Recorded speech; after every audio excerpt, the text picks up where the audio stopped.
Are we ready to go? PrepXtra Live has started tonight. Steve Aram is still sitting in the background. I think he's gathering himself after that Bishop Amat victory tonight. There were a lot of stunners tonight. Northview shocked San Dimas. We got El Monte shocking Arroyo. We have El Rancho beating La Serna. I mean, I was at the Glendora game. I watched a rout. I watched Matt Fink just run this team into the ground, run Bonita to the ground in their 49-13 victory. But a lot of incredible games to talk about tonight. I was at St. Paul beating LaSalle, and they did it with LaSalle had 6 turnovers, which is not like a Russell Gordon team, but you got to give props to St. Paul for forcing most of those and coming away with the win. Yeah, that's St. Paul, and in that league, that's going to be an interesting league, although I don't think at the end of the day, when it comes down to it, that's going to be a team that's going to be fighting for a league title at the end. But good win for them. Getting back, Bishop Amat with that win tonight. You got Sarah, Crespi, and Bishop Amat now all 2-1 in the Mission League. Steve Alamany's 1-1, Notre Dame 1-1, Chaminade's 1-2, Loyola 0-2. I mean, this is a team we just talked about a couple weeks ago when they lost that opening game to Crespi. We said, oh no, Sarah's coming next, and then they got to go to Alamany. We thought this was a team we were wondering where they were going to get a win in the Mission, and all of a sudden you've got to talk about them beating the driver's seat in the Mission because the teams they have left to play are Notre Dame, Chaminade, Loyola. They'll get Chaminade next, and I think Aram. We're going to send Aram there next week because he's a guy. Just a couple of weeks ago, said this team, he wrote a scathing column that got a lot of the Bishop Amat faithful all fired up. And here comes Aram right now. Got them all fired up saying they do not deserve to be in the Pac-5. Well, tonight they beat one of the best teams in the state. They beat undefeated Alamany, a team they hadn't beat since Steve Haggerty took over, I think in 2000, 8 or 9? An incredible win for them tonight. I mean, Alamany was ranked 3rd in the Pac-5. They were ranked, I think, 6th in the state by Max Prep's top 20 team in the nation. Aram, you just sat down. What do you think? Well, I have a couple questions here, Freddie. Who'd you pick in the game? I picked Alamany. Yeah, okay, let's get that right out of the way. So while all you Amat fans are tweeting to Fred and trying to bounce him on your knee with pride over this win tonight, just remember he didn't pick Amat either. Okay, I'm shocked. It's a shocker. I didn't think let me tell you something on the road. But it goes to show you. Can we end that debate that they don't deserve to be in the Pac-5? No, we can't do that because. How can we not? What are you talking about? Oh, is this a playoff win? Are they in the quarters? Oh, here we go again. Are you telling me this isn't a Pac-5 team? Here we go again. Well, okay, we'll get that. When you say that, this is a stubborn man, folks. Stubborn man. When you say that, like Andy Dalton, the quarterback of the Bengals, can't win in the playoffs, and he wins a game in September, do you say, well, I guess everyone was wrong? I think there's a tweet that Joe Amat sent out. He said, in Aram's world, there's only 5 teams that deserve to be in the Pac-5. Everyone else you can just send off. That's how Aram would do it. No, and Aram also mentioned a couple of weeks ago. He says if there was an open division, he goes, you know what? Amat wouldn't be in it. Well, I'll tell you what, Aram. Yeah, they would. As of today, if there was an open division, Amat would be one of the top 16 teams in Southern California. Yes, they would. If you had to decide today. So that's your team that doesn't deserve to be in the Pac-5. Today. Okay, if you had to decide today, you're right. But they didn't just beat Alamany. They smacked them tonight. Okay. All right. We have a proud father here who is clearly not going to let me speak. I'm just letting you know. So is there anything else you want to say before I can make my point, Fred, or do you want to keep interrupting? Go ahead. You're sure? Go ahead. Okay, here we go. The point of the argument was all along that Amat doesn't belong in the Pac-5. The reason being because this is a team with 1 playoff win since 2006. Now, Aram's memory goes back a little bit, as old as he's getting. I go back to the team, Freddie, that Rio Ruiz quarterback that was a top 4 seed in the Pac-5 that played a 3rd-place team. And guess what? 21-0 after the first quarter, Fred, and they lost. Okay, so are we going back to Rio Ruiz? No, but I'm trying to tell you something. When you say a team doesn't belong in the Pac-5 and you base it on their playoff record, when they have a big win in October, you don't sit there and say, well, I must have been wrong. I think what you need to do is wait and see, A, where they finish in league, B, if they make the playoffs, where they end up. Do they win in that first round? Do they get out of the first round? Or do they continue to struggle like they have the last couple of years, which is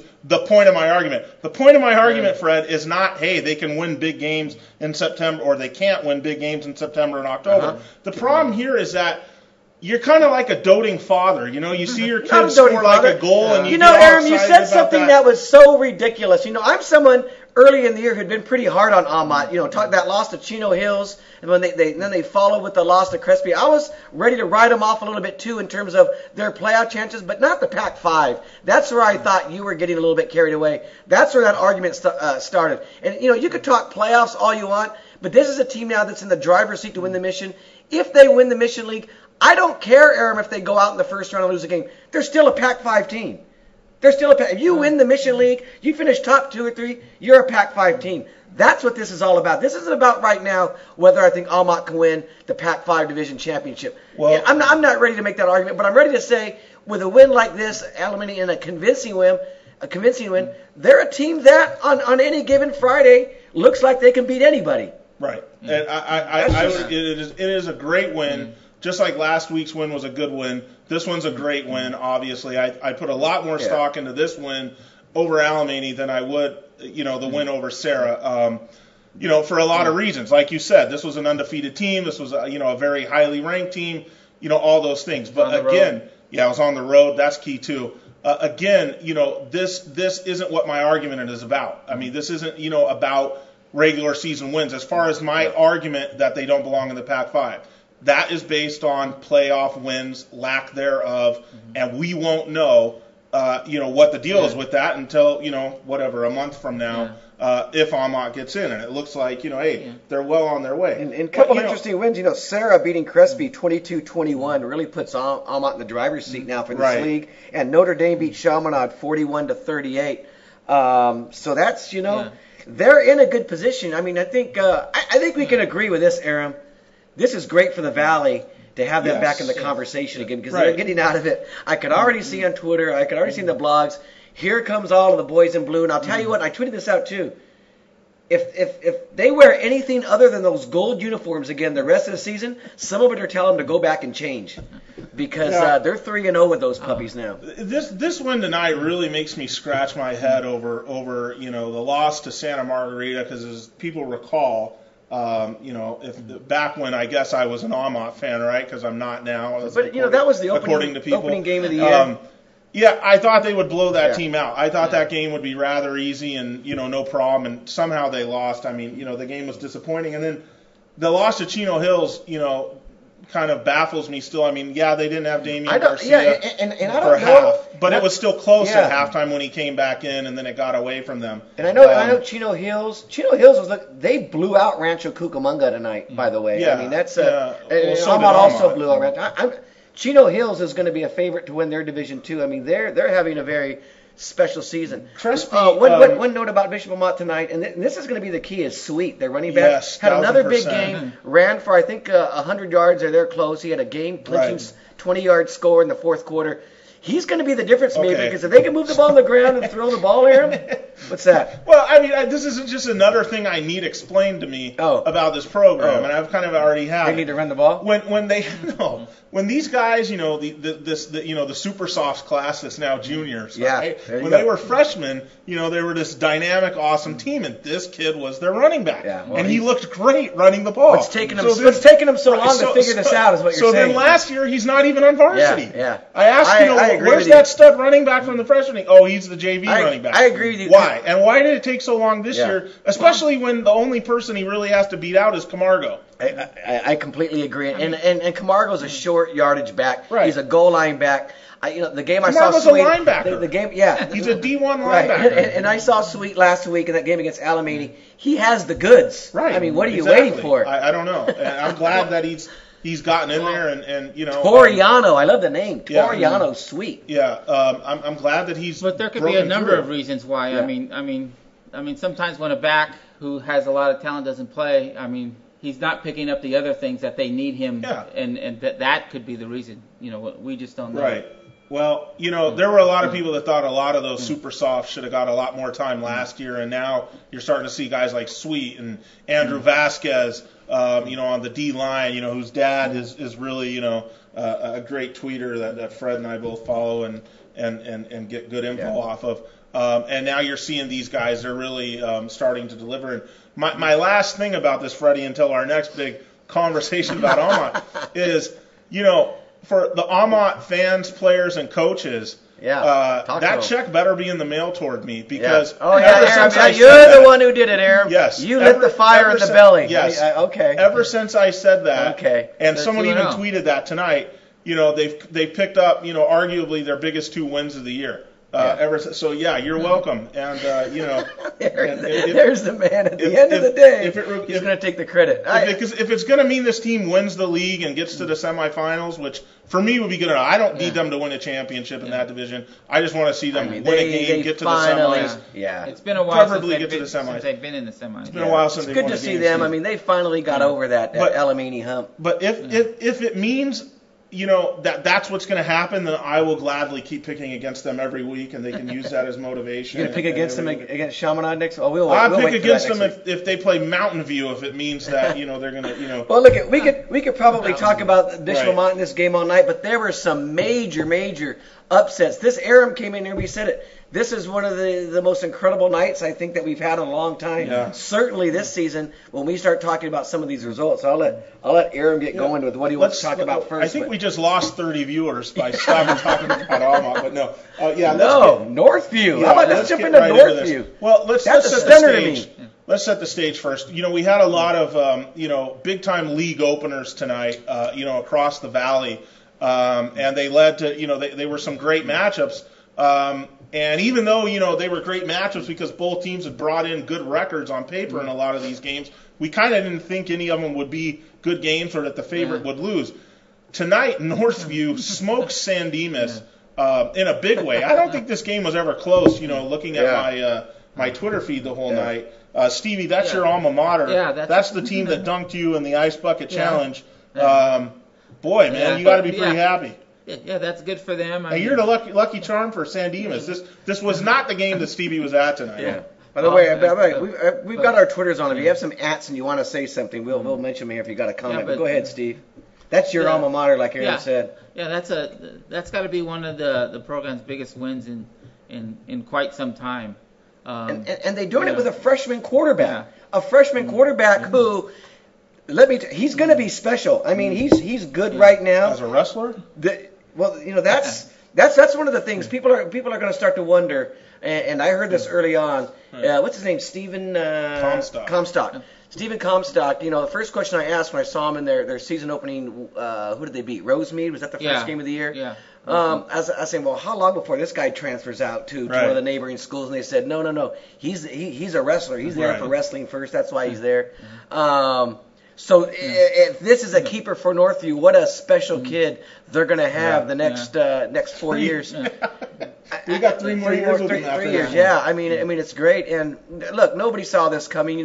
San Dimas, nobody's even touched them in league the last few years. And again, I'm going to have to look back. I don't know I didn't even add up the Valley Vista League streak to see what it was. Some of those, it's not that big because those Covina teams with. It's been a little while. If you go back to, I think, 2008 or 9 when it was Northview, Baldwin Park had some good teams then, and San Dimas, and they were kind of.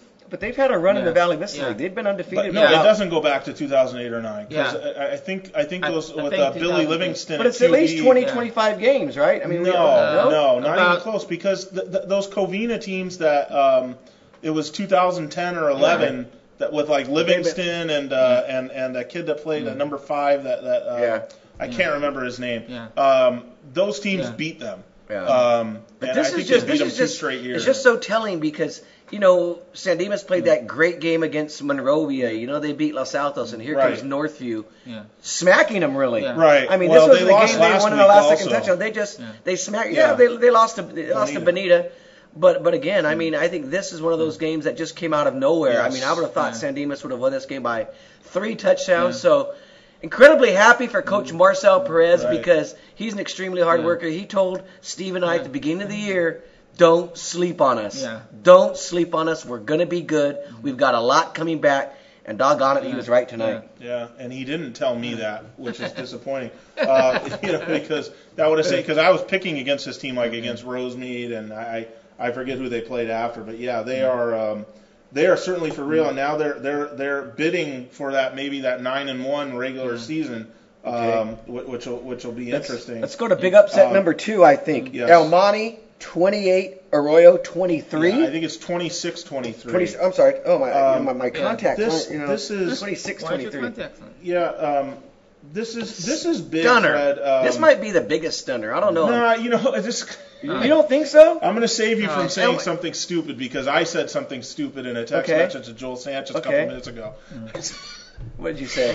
I asked him. I said, "Man, when was the last time you guys beat Arroyo?" And he's like, 2 years ago. Yeah. With Brandon Martinez. Yeah. Okay, dude. So what am I thinking? So like, that was a special, once in a generation El Monte team who had a Brandon Martinez at quarterback who set San Gabriel Valley records. This is an El Monte team. If you look at them the first couple of weeks of the season, it was embarrassing. I mean, they were losing by some embarrassing margins to some teams that El Monte had no business losing. I think they actually played Baldwin Park pretty well in the first game of the season. Aram, nobody saw this coming. No. But the reason why is because their best player, this Roy Barajas, who's an all-purpose threat, he hasn't been playing for like the last 5 weeks, and so I thought, okay, he definitely played tonight. Mm-hmm. So I text Joel Sanchez, man, Barajas must have been back tonight. Nope, didn't play. So the guy that really stepped up tonight was the QB Edward Dominguez, 300 yards passing, and it looks like 2 touchdown passes passing, 100 yards rushing, 2 TDs rushing. Yeah. So he combines for 4 TDs, 100 on the ground, 300 in the air, and Joel Sanchez says that should be Player of the Week status. Who wins the Mission Valley League now? Rosemead Rosemead beat El Monte, 35-0 to start league, and Rosemead beat. That's right. It's Rosemead's to lose. Right, you're right. Basically,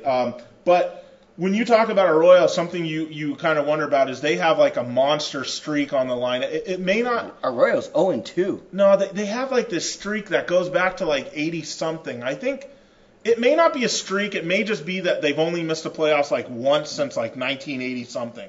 They're not going to miss the playoffs, Aram. Well, they're not going to lose to anyone else in the league, are they?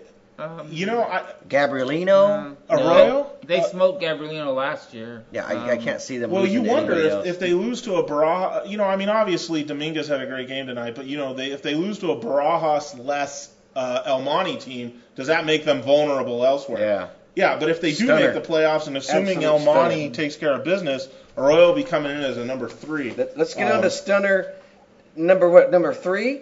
This one's pretty big.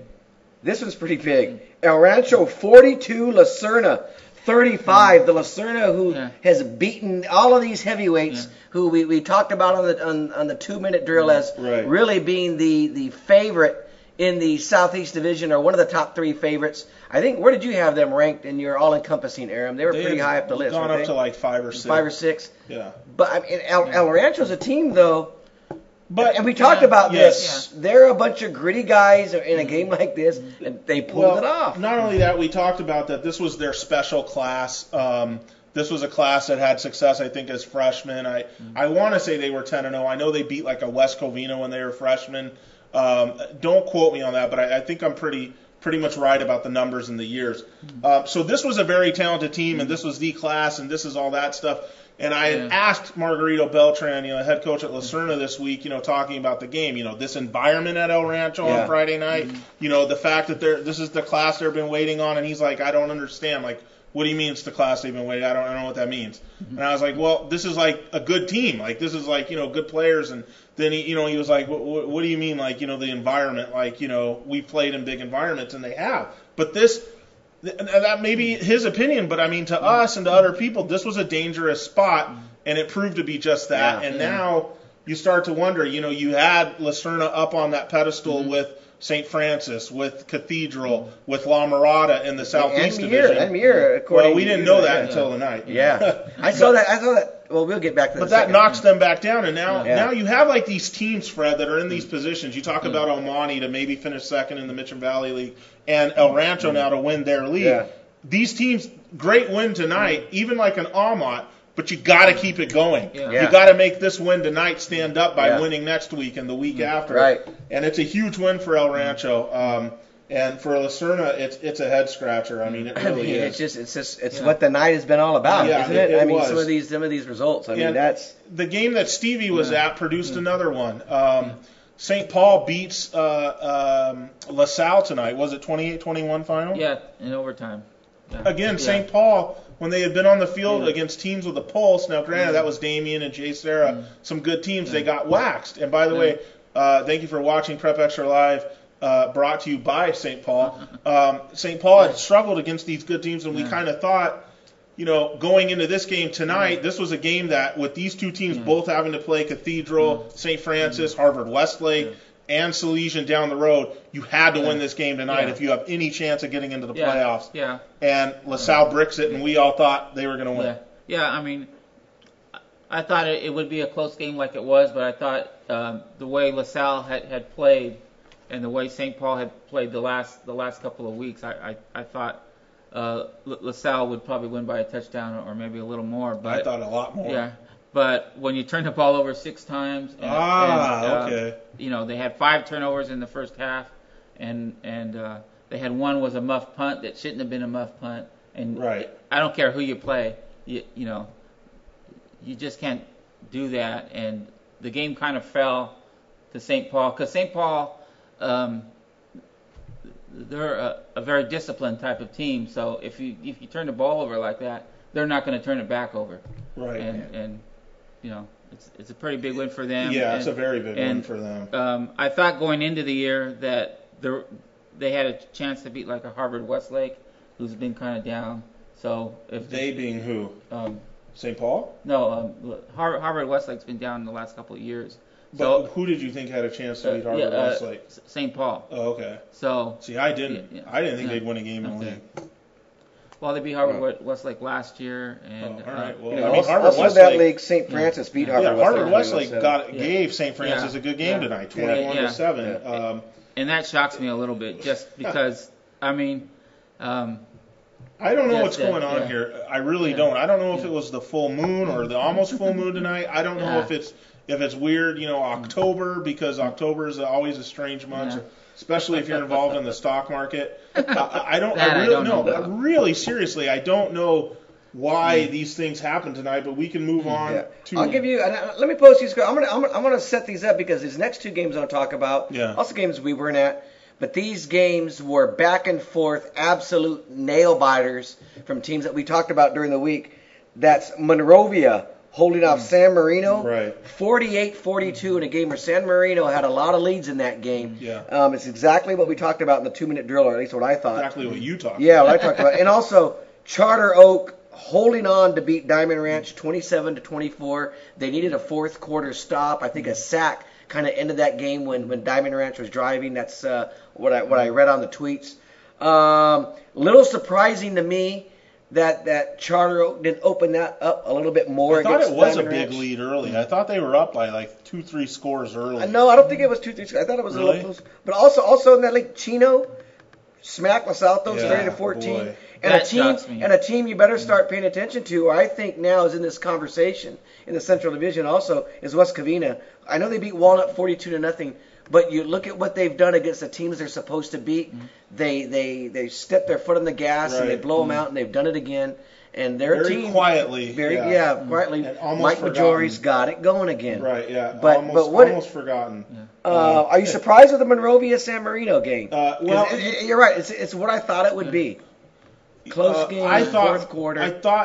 I thought that San Marino would have some big plays on offense tonight. I thought that Monrovia's speed would ultimately ruin a lot of things for them. But it was a back-and-forth game. Now, we should also mention that I think Monrovia went up by 45-34 by 11 late in the game before San Marino, I think, scored and got, within 3 at the end? 45. They lost by a touchdown.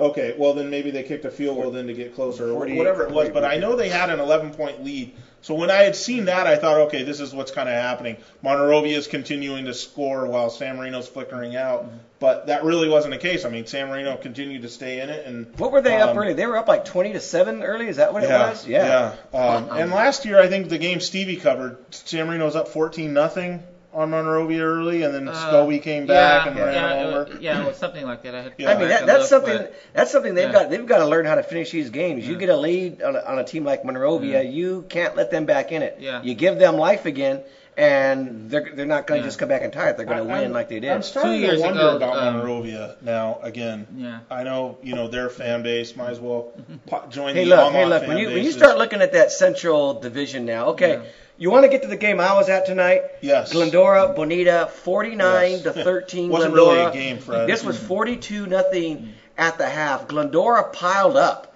guys, over 500 yards rushing. Matt Fink, the quarterback, 202 yards rushing. He threw a 61-yard touchdown, but it was really what he did with his legs. I mean, he went on I think an 89-yard touchdown run, another 60-yard touchdown run. He had a 30 and 40-yard run mixed in there.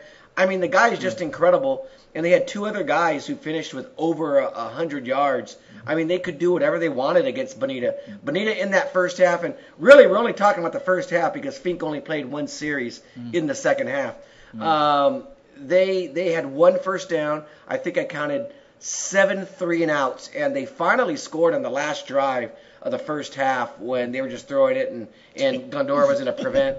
But Glendora's defense, they're unbelievable. Their size and the way they can just stuff the run. But are this they fast? division is, yes. I mean, Really? Matt Fink is On fast. defense?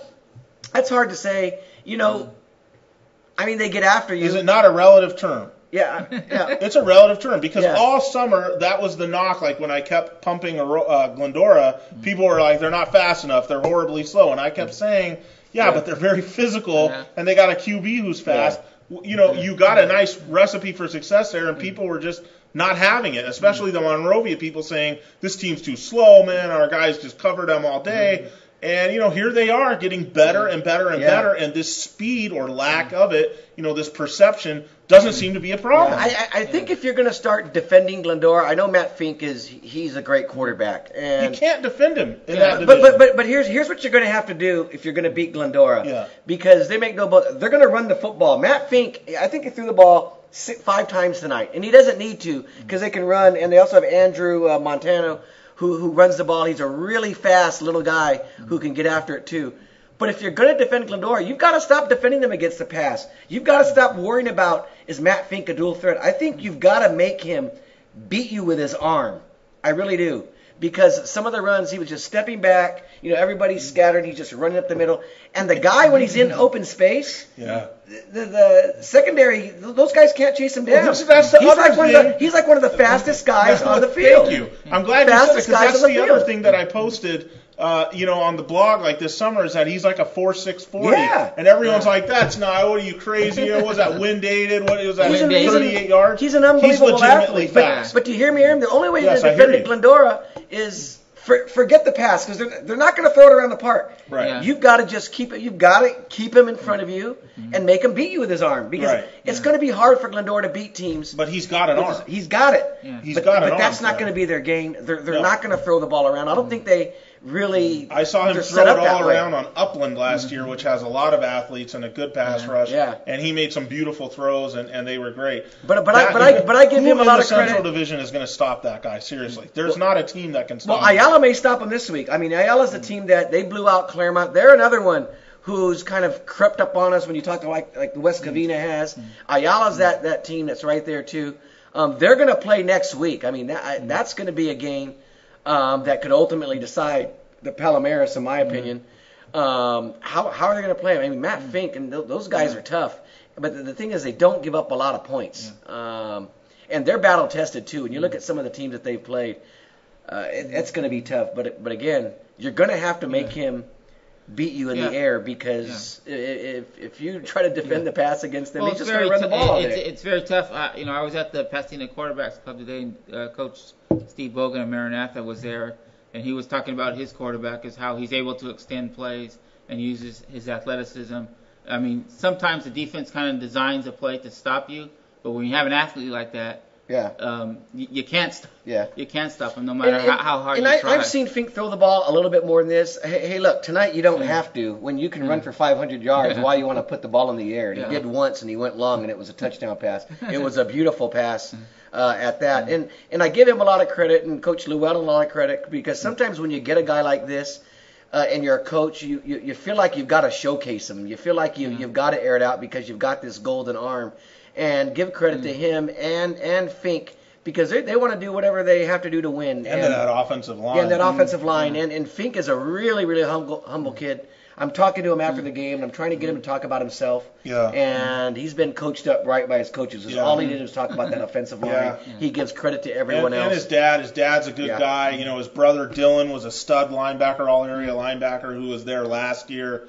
He graduated. Good athletic family. And you know, but Fink, man, he's on another level, and Freddie's just a junior. Yeah, that's what I love. The crazy that's what I love is a lot of the guys that we're talking about right now are underclassmen. Whether you talk about Sydney, Sweet, and who's Comstock, Comstock, Bonds at Glendora. I mean at Hama, Zamora. I mean, there's a lot. We're going to have some fun the next couple of years here in San Gabriel Valley. I'll tell you, moving on to another shocking result tonight. This one really stunned me. South Hills 40, Diamond Bar 14. Mm-hmm. I don't know what happened there. I don't know if it stunned me because I don't know if it stunned me because I thought Diamond Bar would win the game, but I didn't think blowout. Maybe the final score was a little surprising. The final score, as bad as they've been. Yeah, I mean, right, as bad as they've been. And then whenever I see a score like this, I always wonder, like, did they not get Noodles the ball? Like, what happened here? But this, again, we talk about these things. This was not a game that Diamond Bar, could have afforded to have lost if it has designs on making the playoffs, because you still have to play Ayala, you still have to play Glendora. You put yourself behind the 8 ball with losses like this. Hey, by the way, Tommy Kiss is all fired up. He said Chino Hills is going to win the baseline. They just might. What's wrong with that? I'm sure people at Almont would agree. Couple other interesting scores. La Cañada goes to 5-1. They beat Temple City 24-7. I think that's an interesting result tonight. Montebello got its first win of the season in the Almont League. They beat Sure 17-14.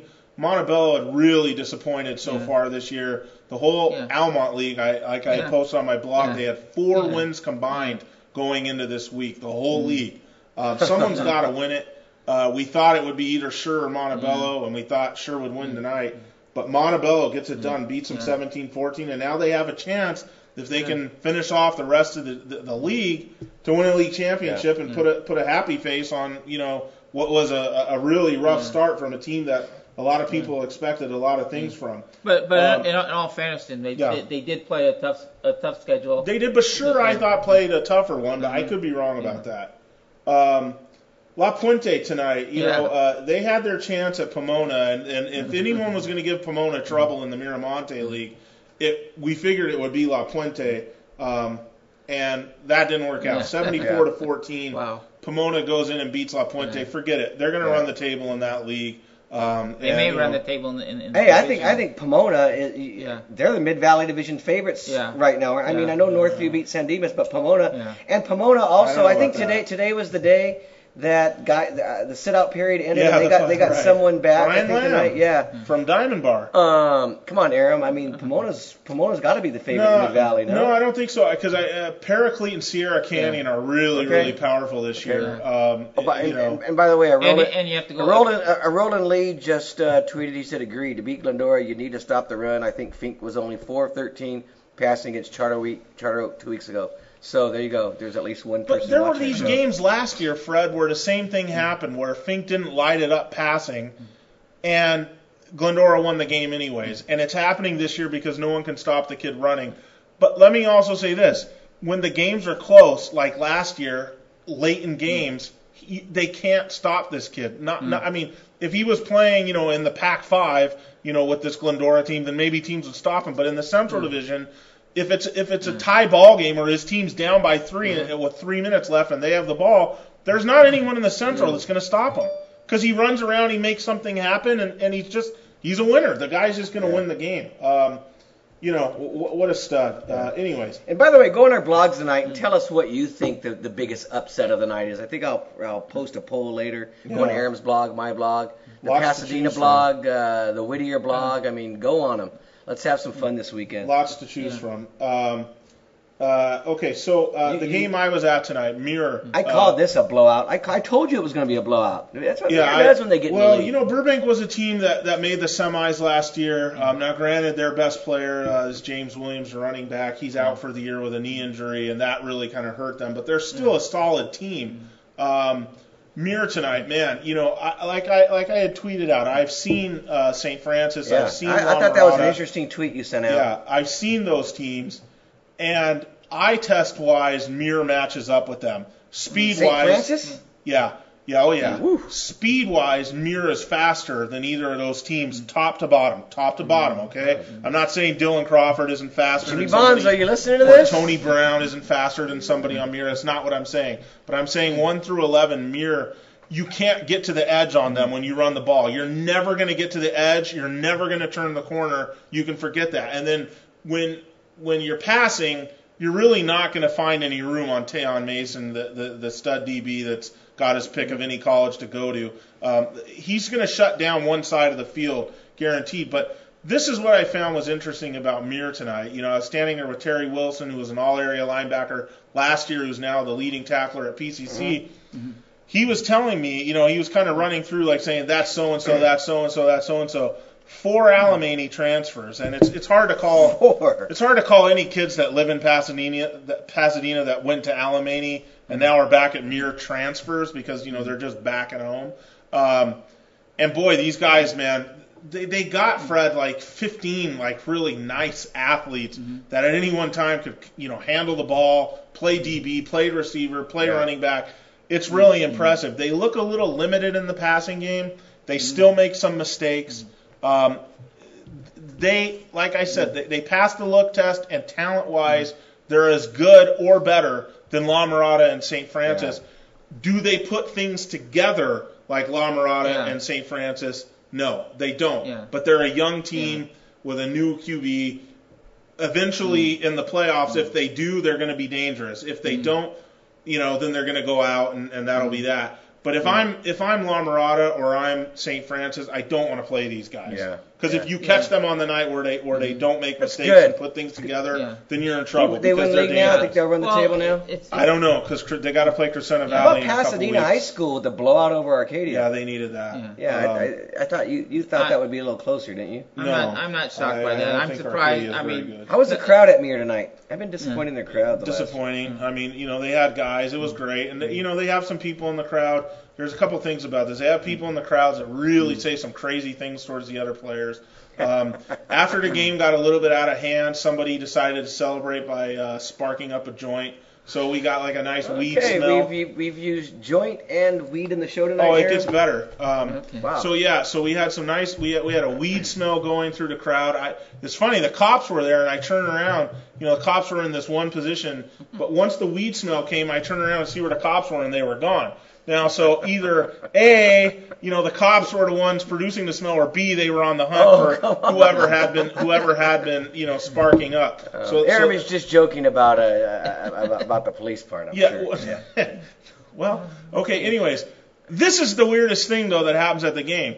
Not the DJ's music selection. I'm standing there, and there's like a few minutes left. I touted out this video, and I'm looking, and I'm saying to myself, there's like a drone hanging over the field. There's a drone, okay? And I'm saying to myself, I think I saw that. But I kept thinking, at LaSalle. I kept thinking, Freddie. I kept thinking this is a helicopter that's just far off in the distance. That's all it is, because they have that helipad over. Well, Barack Obama was in the neighborhood today. Yeah. But I'm standing there and I'm saying to myself, that's a drone. So I go up to the guy, and this is a weird scenario because, like I said, you have marijuana smoke in the stadium, and you have a drone, so you start thinking, what am I seeing here, right? Could you just call it an interesting odor, Aram? Yeah, no, I'm calling it what it is. Hey, it's legal in all these Maybe it was states. a drone from Bishop Vermont. Okay. They were trying to see what you were doing.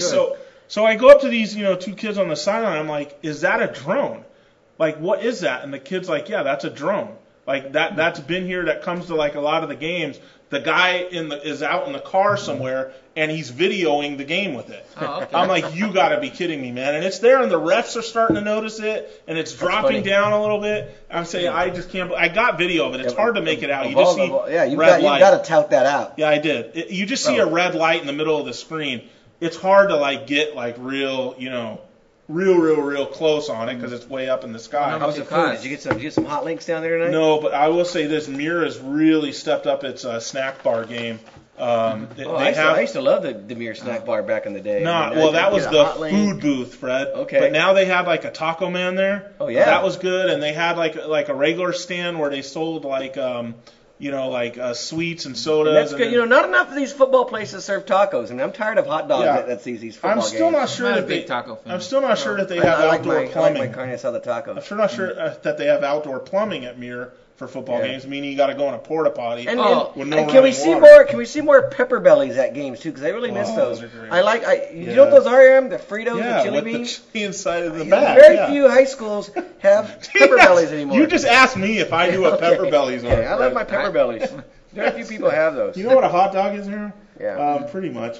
Okay, here's another score. That's pretty interesting because there was thought to be some drama coming in this league. La Habra beats Buena Park 42-35. Buena Park was 5-0 going into Freeway League play. La Habra was at the bottom of the league. Was the worst non-league record at 2-3. And okay, so now you start to think yet again, like a couple of the recent years, Stevie, where we thought, or some people thought La Habra was vulnerable, to this league, and arguably their biggest challenge isn't a challenge at all. They beat La Habra. I mean, they beat Buena Park tonight, and nice try, Buena Park. I'm not shocked by that. I mean, no, I'm not either. But I still think La Habra's toughest challenge may come from Troy, like it usually does most years. Right. But every time you think they might be vulnerable to getting a good game or something like that, it just doesn't happen. And that La Habra program just rolls on, even though they've had a tough non-league. Anyway, I think we've pretty much covered. What a wild night. So now we should probably break into our biggest surprises and our biggest disappointments. How do you get there? Yeah, this is a heck of a night for that. I don't know which one of you guys want to. I think my biggest surprise, there's the El Monte over Arroyo and Northview over San Dimas, but I think the thoroughness, the way Northview blasted San Dimas tonight, 44-26, is my biggest surprise. I think you could put Bishop Amat right there too, because beating Alamany is one thing. Smacking them around at Alamany the way that they did it. I mean, this is a team that. So pick one of the four. It's tough. You have to pick. If I'm going to pick one, Brad's biggest surprise is. My biggest surprise. I mean, if you really have to, I think Northview over San Dimas and the lopsided score is my biggest surprise. Okay, fair enough. What's your biggest disappointment? Biggest disappointment. That's good. Probably Bonita. The game I was at tonight, really getting handled the way they did it, because really, they were 4-1. They beat San Dimas last week, and we were I put up maybe this is the game that might ultimately decide the Palomares, and they just looked terrible to me tonight. Couldn't do anything. Maybe Glendora's that good. I don't know. But I thought Bonita would give a better account of itself. That's why I made this the game of the week. I was there, had our photographers. I thought it was going to be something special. They were both 4-1. Yeah, I thought it was going to be something special like you had with Monrovia, San Marino, or Charter Oak Diamond Ranch. And it wasn't. I mean, it was just as lopsided can be. So that's my disappointment that Bonita really didn't show up tonight. Right. Stevie, your biggest surprise? My biggest surprise, since I've been kind of handling in Whittier, I'll stay on that side of the realm. And St. Paul beating LaSalle. I thought it would be a close game. St. Paul beating LaSalle is more of a surprise than El Rancho beating La Serna? Well, I think it is. That's my biggest disappointment. Really? Yeah, St. Paul beating LaSalle is a bigger surprise to me. Yeah. Are you serious? Yeah, I just thought that when they played teams that had a pulse, which I thought LaSalle had. LaSalle lost to Maranatha. It doesn't look so good now. And my biggest disappointment, I think it's Los Altos. Not giving El Rancho the love. I can't believe they lost the Chino. That's a good one. That was mine. That was a good. I completely forgot that they got. I mean, they were getting blown out the whole night, Los Altos. I mean, but the type of team that Chino has had the last few years it's not been one of the better ones in in their history, and then for Los Altos to lose that badly. What was Chino's record going into? Anybody? I mean, I hadn't paid a lot of attention to it. It was 3-2. It wasn't bad. Yeah. Have they beaten? Have they been a surprise this year? I mean, is this a complete shocker? I mean, they just kind of look like what they were last year, which you thought would be a notch below the Hacienda League, but maybe competitive. Yeah. They did have a returning QB. Anyways, my biggest surprise tonight is South Hills beating Diamond Bar. That's your biggest. Yeah. I can't believe that. With all of these major upsets and these things, you're going to go South Hills over Diamond Bar? To really? me, that's a major upset because South Hills had just looked hapless. They had one win coming into league play, and that was over Covina. And it's not so much that they won the game. If this was a 2-point game, it wouldn't be so surprising. But they blew these guys out pretty much, from start to finish, and they win 40-14. That's really, really, that's surprising to me. And then it's just on a night like this, I'm surprised that's your. To me, that's one of the bigger upsets of the night. Okay. My biggest disappointment is what Steve said, Los Altos. I don't understand. They've been close against Monrovia. They were in there against Glendora for a while. With so much on the line with this league opener tonight against Chino to come out and lose that. And now, you have, the way it happened. I mean, they were never in the game, really, it seemed like. We were getting tweets, Freddie. I know you were in there from that. I can't remember. Something Gomez. She was tweeting us, and these scores were just like, she was like saying, like, we're not sharp at all tonight. No one's, really awake in the stadium. I don't understand, like, how they just got worked from start to finish by Chino. Yeah, and I'm looking at Chino's schedule, and their 3 wins were against South Almani, Ontario, and Roland. They got whacked pretty good against Don Lugo, 35-7, and they lost. Yeah, so that's a stunner. You're right. That's a bad loss. It just doesn't make sense the way Los Altos has been playing, even though they've lost some close games. And by the way, I want to give a quick shout. Glendora, we need a helmet up here now that you're not in the baseline league anymore. You're not going, finishing last in league. How's the crowd? How's the Glendora crowd? Great. They have the best band in the San Gabriel Valley too. Yeah, They start playing that, man. I told you who the best 3 bands are. I'm happy. Who are the best 3 bands? Glendora, Van Halen, Los Altos, and Bishop Vermont. They do not have Van Halen. No, well, best 3 bands in the Valley. I think Glendora is number 1 hands down.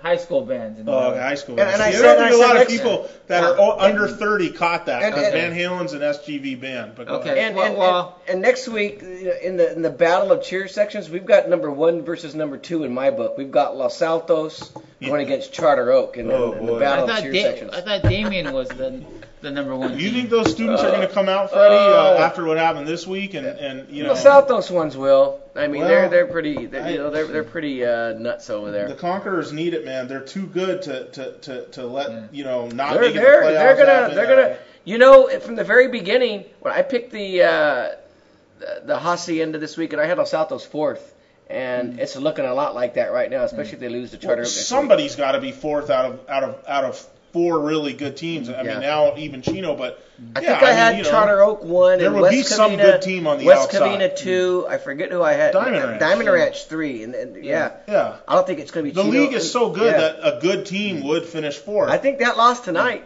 Los Altos isn't going to make the playoffs.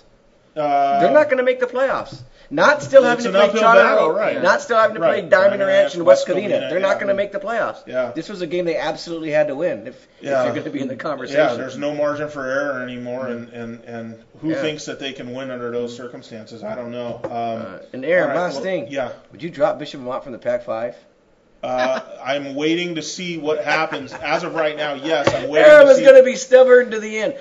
Bishop Vermont can go undefeated the rest of the way. They can win the Mission League. But if they lost in the first round of the Pac-5 playoffs, Aram would say, you know what? It's time to demote them. Right. That wouldn't be right. I don't know what else to judge them by. That wouldn't be right. I can see Aram's argument. It's kind of if like you say they don't belong in a division and they lose that playoff game in that division again, what else do you want to look at? Yeah. It's not October wins. It's kind of like the Tony Romo argument. I don't know. I was going to use that instead of Dalton. But I don't know if you've ever grasped. It's what he does in December. He could throw for 500 yards in 3 games in September. This is such a frustrating argument for me because I don't think Aram grasps what people are talking about, and that is This team deserves to be in the Pac-5. Doesn't mean they're going to win a Pac-5 championship or they're a favorite to win the Pac-5 championship, but they're one of the top 20 teams in the Pac-5 almost every year. And if you're one of the top 20 teams in the Pac-5 almost every year, you deserve to be in that division. Yeah, but that's all it comes down to. I think where Aram is saying you got to have 30 or 40 teams in the division. Can I get a word in here? Just take Bishop Vermont out of the entire equation. Say West Covina had only one playoff win in 6 to 8 years, they would probably drop down a division.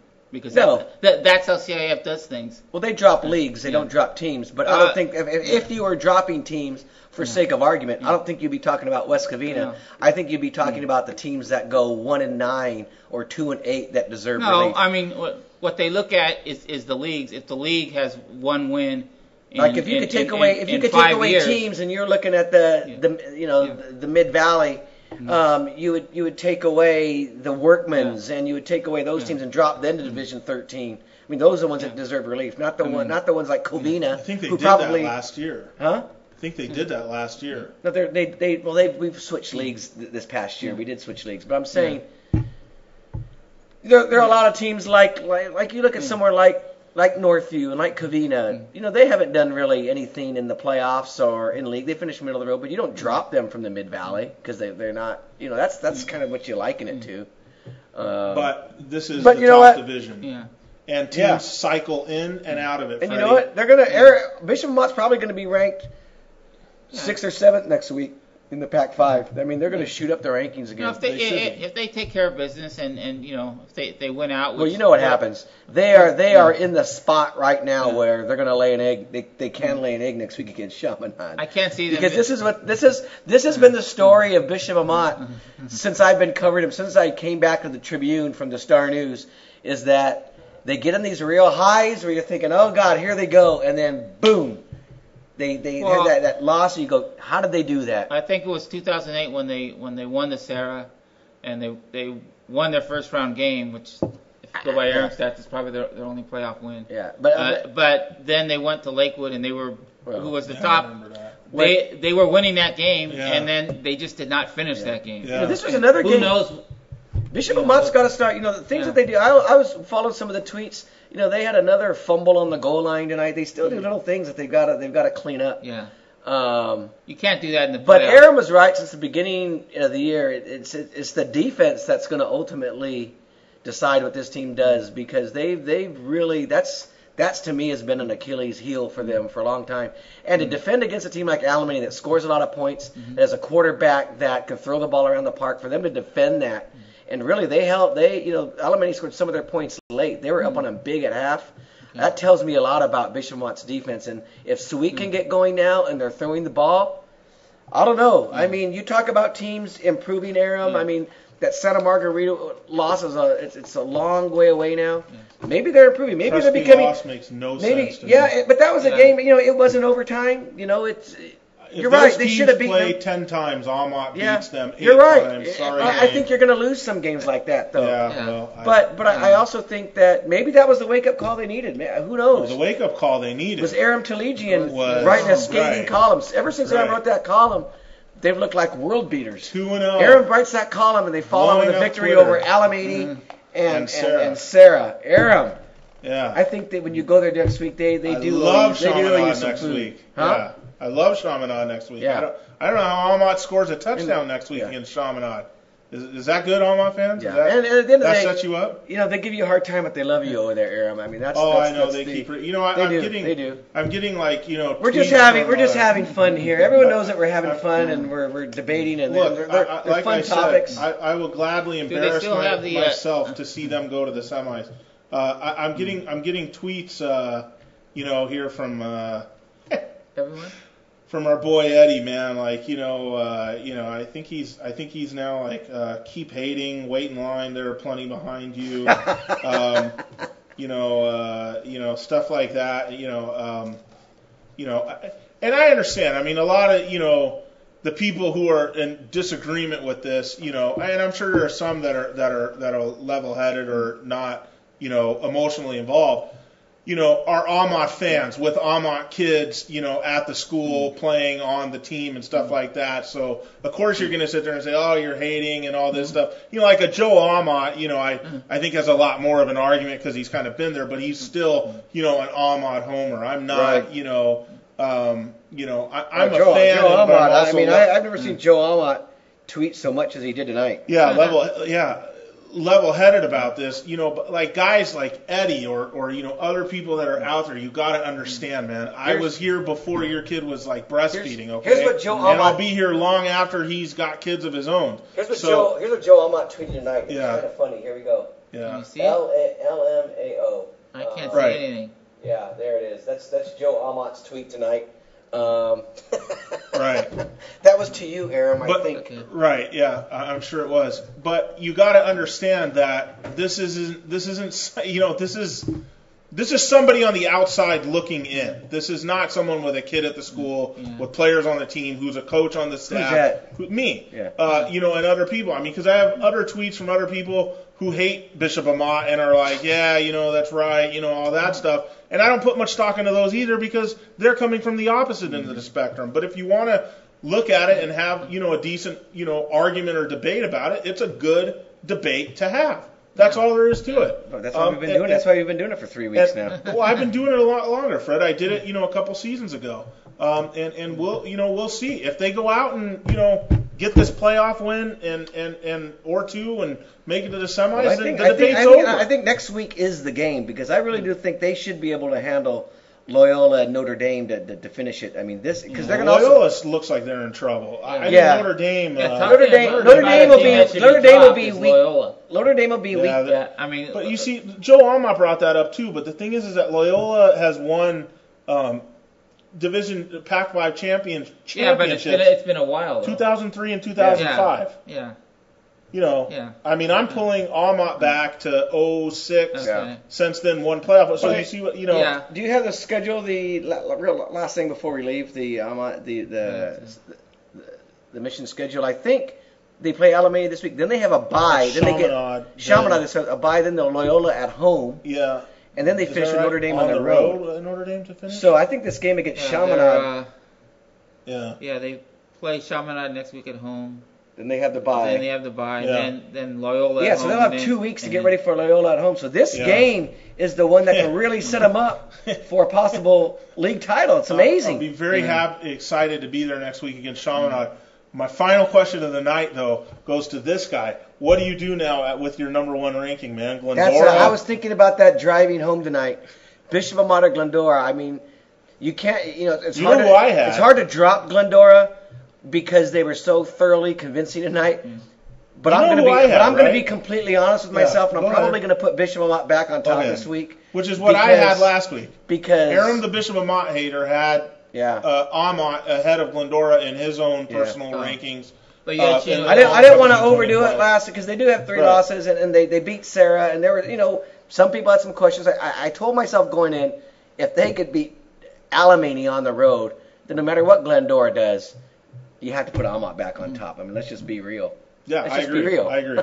The win's too good. I mean, sometimes it's not that you did anything wrong, but a team just did something better. I don't think there's too many people from Glendora that are going to be saying, "Oh, that's horrible. That's not true."